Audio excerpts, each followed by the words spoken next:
இத்தனை நாள் வாய்மொழிந்த சித்திரமே இப்பொழுது மௌனமே தான். மின்னலென மின்னிவிட்டு கண்மறைவாய் சென்று விட்ட மாயம் நீதான். உன்னால் வந்த காதல் உன்னால் தானே வாழும். என்னை நீங்கி போனார் உன்னை சேரும் பாவம். எனக்கொரு அடைக்கலம் வழங்குமோ இதயமே. அன்பேவா அருகிலே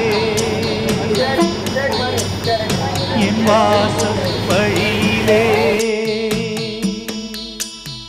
உல்லாச மாளிகை